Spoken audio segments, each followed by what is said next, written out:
Hola, mi nombre es Patricia Gisbert, soy docente de quinto año en medicina interna y hoy voy a compartir con ustedes un tema muy importante también dentro de lo que es la medicina interna y es la osteomielitis. La importancia diagnóstica de la osteomielitis radica en que es una infección en la cual se genera una destrucción del tejido óseo. Esta es principalmente causada por bacterias y un retraso en el diagnóstico podría llevar a un peor pronóstico en el paciente. La osteomielitis se la va a definir como una inflamación ósea de origen infeccioso, principalmente de origen bacteriano, que puede afectar tanto a la región cortical como a la región medular del hueso, y en estas se produce un infiltrado por polimorfos nucleares. El fenómeno que se genera es la adherencia de los microorganismos a esta superficie ósea, generando en la mayoría de las ocasiones un biofilm que permite que la infección sea persistente. La osteomielitis es una enfermedad poco frecuente, la incidencia es baja debido a que el hueso normalmente es altamente resistente a las infecciones. Y es por esto que se origina principalmente en pacientes que tengan factores de riesgo como son diabéticos, traumatismos, posquirúrgicos, adictos a drogas endovenosas, inmunocomprometidos, úlceras por decúbito, entre otros. Esta sí tiene una alta morbilidad y requiere de un enfoque multidisciplinario. La clasificación puede realizarse según la patogenia, según el tiempo de evolución, que son las que principalmente vamos a ver acá, y según la presencia o no de implantes, lo cual ya entraría en lo que es infección de sitio quirúrgico o infección también de prótesis, que eso sería todo un capítulo aparte, el cual no vamos a desarrollar en esta clase. Bien, según la patogenia, principal vía de llegada son la inoculación directa y la diseminación. Y en menor frecuencia, la vía hematógena en un 20%. La inoculación directa afecta principalmente a huesos largos como fémur y tibia. La vía hematógena, donde más frecuentemente afecta, es en la columna lumbar. Y por diseminación contigua, generalmente lo solemos ver en los pequeños huesos del pie, pelvis, cráneo. Dependiendo del tiempo de evolución, la podemos clasificar en agudas o crónicas. Agudas se dan principalmente por vía hematógena y tienen menos de 2 semanas de evolución, y crónicas son aquellas que tienen más de 4 semanas de evolución, dos o más episodios, y principalmente se producen por contigüidad secundaria a úlceras. Sin embargo, en la actualidad, el límite para definirlo entre aguda o crónica es de 10 días y si se trata del primer episodio o no. A los 10 días es cuando se ha visto que es el momento en el cual empiezan a aparecer las áreas necróticas y empiezan a aparecer los secuestros. Por lo tanto, es este el punto en el donde las denominan agudas o crónicas.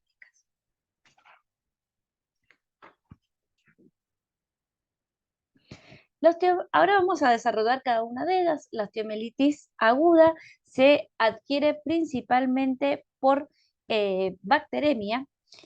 Generalmente, hasta en un 60% de los casos, el foco es desconocido, ¿sí? Es bastante infrecuente, más que nada podemos ver en niños, ancianos, adictos a drogas endovenosas o catéter central permanente.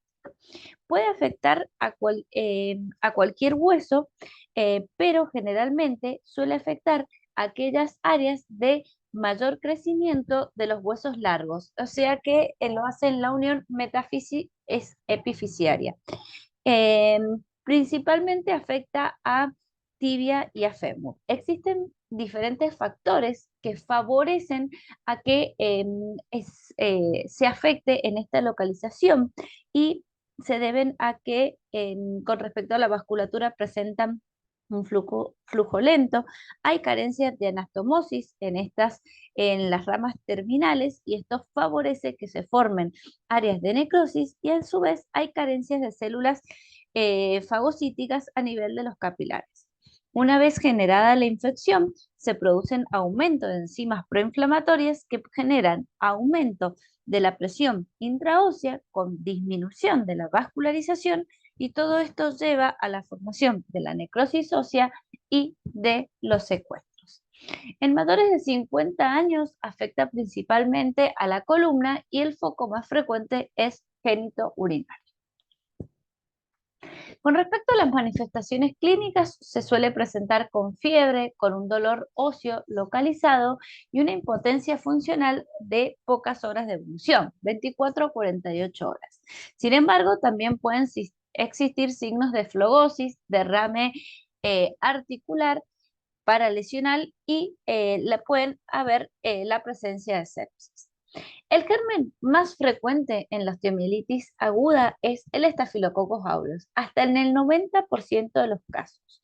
El Staphylococcus aureus tiene la capacidad de unirse al hueso mediante la expresión de adhesinas que se unen a la matriz ósea y producen la afectación. En menor frecuencia podemos ver bacilos gram negativos y dentro de estos el más frecuente es la pseudomonas, que lo vemos en pacientes adictos a drogas endovenosas, pacientes ancianos que utilizan sondas vesicales de forma prolongada. Y menos frecuente todavía, hongos como podrían ser cándida, esto lo vemos también en pacientes neutropénicos, adictos a drogas endovenosos o asociados a catéter. Para el diagnóstico podemos utilizar el laboratorio general, sin embargo no es muy específico, sino que son indicadores nada más. Los glóbulos blancos pueden estar normales o elevados y sí vamos a encontrar los reactantes de fase aguda elevados. Con respecto a la microbiología, generalmente son en la mayoría de los casos, en más del 90% de los casos, monobacterianas. Los hemocultivos tienen un alto rendimiento de hasta un 50%. Recordemos que la principal vía de producción de la osteomielitis aguda es la vía hematócrita. También podemos utilizar cultivos en punción de partes blandas, principalmente guiados por ecografía o por TAC, biopsia ósea, que tiene una sensibilidad y una especificidad altísima, y punción articular en caso de ser necesario. Con respecto a los estudios por imágenes, la radiografía convencional tiene una utilidad bastante limitada. Principalmente lo que queremos ver es conocer las características óseas previas al inicio de la infección. Si no, hasta después de 10 a 14 días no vamos a observar cambios. Podemos ver osteólisis, periostitis, pérdida de la definición de partes blandas, pero después de pasado unos días. También podemos utilizar TAC o resonancia magnética. Son útiles para la delimitación anatómica, para localizaciones como pelvis, columna, y la resonancia magnética da una excelente delimitación anatómica y de los tejidos blandos y es el método más sensible. La ecografía es útil para cuando existan abscesos o colecciones en partes blandas o superiores. Para iniciar el tratamiento debemos recordar que es una urgencia iniciar el tratamiento en la osteomielitis aguda y debemos iniciar un tratamiento antibiótico empírico, pero también vamos a requerir del tratamiento quirúrgico. El tratamiento tiene como objetivo erradicar la infección y restaurar la funcionalidad del hueso. El tratamiento empírico inicial, siempre que sospechemos cocos gram positivos y Staphylococcus aureus, que dijimos que es el principal germen, vamos a indicar beta-lactámicos, como pueden ser ampicilina sulbactam, más vancomicina, porque recordemos que en general no debemos olvidar la presencia del Staphylo aureus meticilino resistente de la comunidad, ¿sí? Una vez obtenido el cultivo definitivo, este tratamiento lo vamos a redireccionar según el gen. y el tratamiento debe realizarse durante 4 a 6 semanas. Ahora, si tenemos alguna sospecha de bacilos gram negativos, lo cual no es lo más frecuente en las osteomielitis agudas, debemos utilizar algún beta-lactámico anti-pseudomonas, como son piperacilina tazobactam, ceftazidima, cefepime. Podemos utilizar fluorquinolonas o los carbapenémicos, los cuales los reservamos cuando los pacientes tienen principalmente, estamos sospechando de gérmenes Bleb. Las fluorquinolonas son muy usadas porque tienen buena penetración ósea, buena tasa de curación y también hay opciones terapéuticas bioral. La duración de este tratamiento también es de 4 a 6 semanas y por supuesto, más allá de que uno inicie un tratamiento empírico inicial, cuando ya tiene el resultado de los cultivos, debemos redireccionar el tratamiento antibiótico y completarlo según el cultivo definitivo. ¿Cuándo tenemos indicaciones de tratamiento quirúrgico? Cuando hay colecciones, cuando hay abscesos, cuando hay colecciones en partes blandas o cuando hay osteoartritis. El 95% de las osteomielitis agudas curan sin dejar secuelas.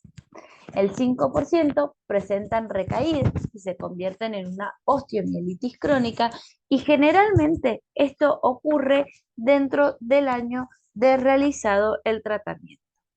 Otras complicaciones que pueden aparecer son las fracturas patológicas, trastornos del crecimiento o la amiloidosis secundaria. Bien, una vez finalizado la osteomielitis aguda, vamos a pasar a la osteomielitis crónica. Dijimos que se produce más de 4 semanas de evolución o 2 o más brotes de la enfermedad. En la actualidad, el límite que se utiliza son 10 días o más de un episodio. Es una patología que tiene una morbilidad muy elevada, es de difícil manejo, un alto porcentaje de pacientes quedan con secuelas y hay que tener en cuenta que la osteomielitis de cualquier etiología puede evolucionar a crónica, sobre todo si está asociada a focos contiguos o a la inoculación indirecta. En la patogenia, la osteomielitis crónica se caracteriza por la presencia de necrosis ósea, de infiltrado inflamatorio linfomonocitario y la formación de tejido de granulación. Todo esto llega a la fibrosis, a la neoformación ósea y esto favorece la adhesión de ciertos gérmenes. Sí, como son principalmente el Staphylococcus aureus y el Streptococcus epidermidis, los cuales lo que generan es un biofilm. Este biofilm hace que se facilite la adherencia al hueso y que se impida tanto la fagocitosis de los gérmenes como la penetración del antibiótico. Y esto hace que sea tan difícil la erradicación de las osteomielitis crónicas.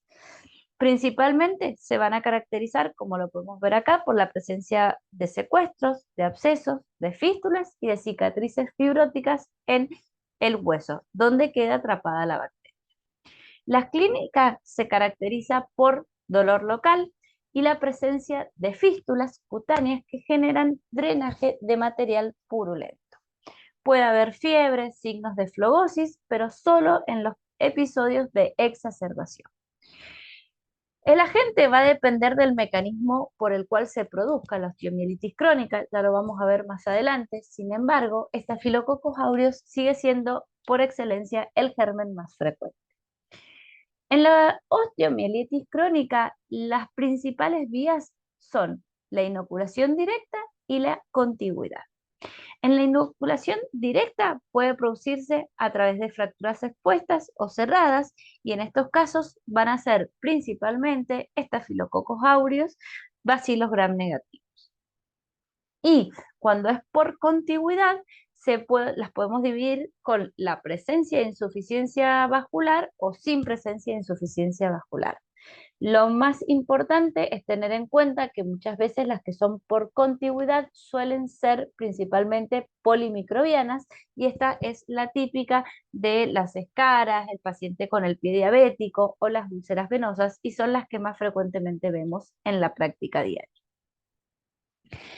Los reactantes de fase aguda se encuentran elevados y generalmente son útiles para el seguimiento una vez que yo estoy indicando el tratamiento.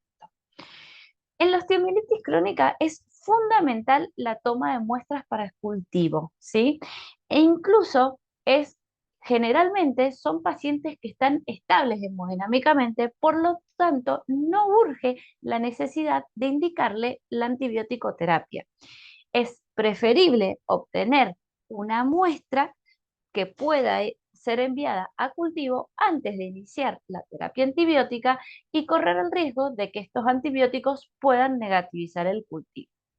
La muestra para cultivo principalmente debe hacerse a través de biopsia ósea, ya sea por punción o por cirugía, porque estas tienen alta sensibilidad y especificidad y mayor rendimiento.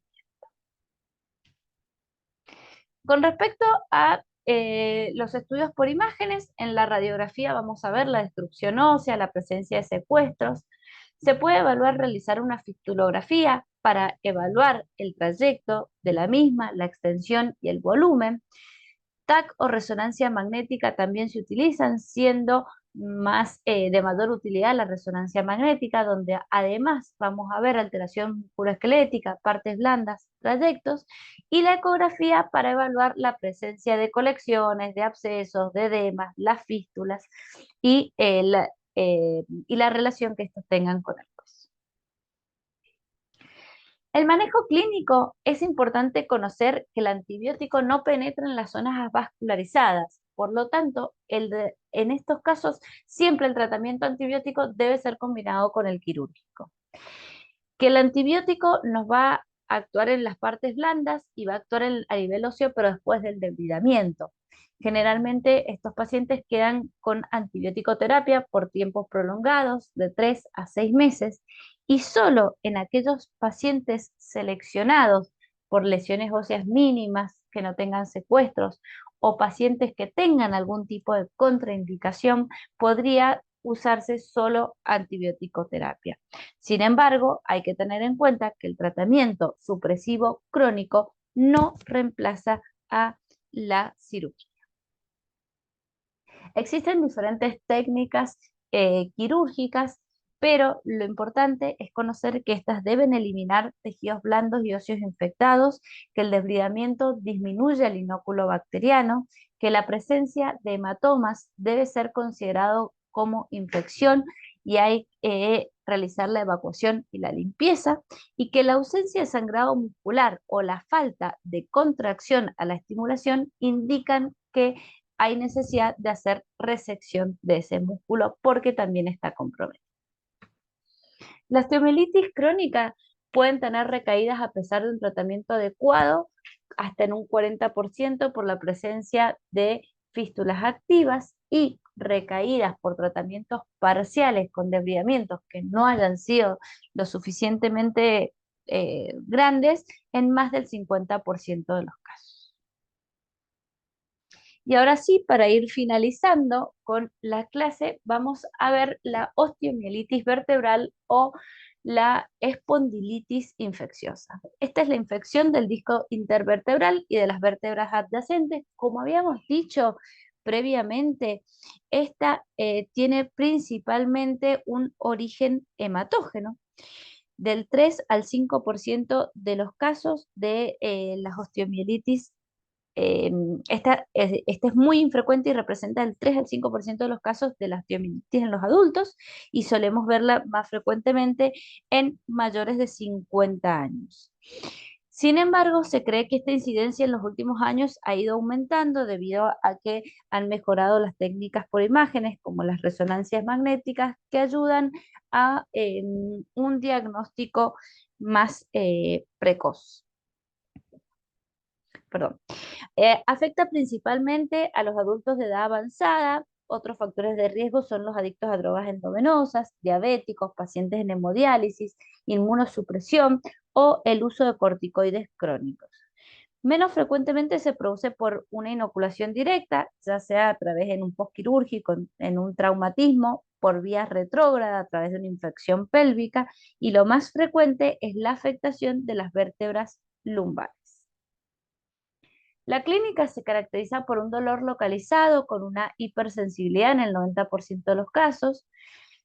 Menos del 50% suelen tener fiebre y solo algunos déficit motor o sensitivos. Los reactantes de fase aguda se encuentran elevados y pueden presentar también leucocitosis. El microorganismo más frecuente sigue siendo el Staphylococcus aureus, ¿sí? Sin embargo, en nuestro medio no debemos dejar de pensar en tuberculosis. Como otras causas podemos plantear las enterobacterias. Estas han aumentado debido a las manipulaciones que se realizan en las cirugías de próstata. Es importante tratar de aislar este germen a través de biopsias por aspiración o una biopsia ósea, ¿sí? Y con respecto a los estudios por imágenes, como habíamos dicho anteriormente, la radiografía generalmente es normal al inicio y hasta en un 32% de los casos podemos llegar a ver visitis. La tomografía nos puede mostrar la extensión al espacio paraespinal y epidural, y la resonancia, el realce con el contraste, nos indica signos tempranos de infección con alta sensibilidad y especificidad, ¿sí? Y la gamografía debemos solamente dejarla para aquellos casos en los cuales no puede hacerse resonancia magnética. Los objetivos del tratamiento son erradicar la infección, aliviar el dolor, conservar o restaurar la funcionalidad neurológica y lograr la estabilidad de la columna. El tratamiento debe hacerse durante 6 semanas, debe hacerse con antibióticos endovenosos y van a requerir cirugía aquellos que tengan abscesos paravertebrales o epidurales con compromiso neurológico. Esta es la bibliografía utilizada. Muchas gracias.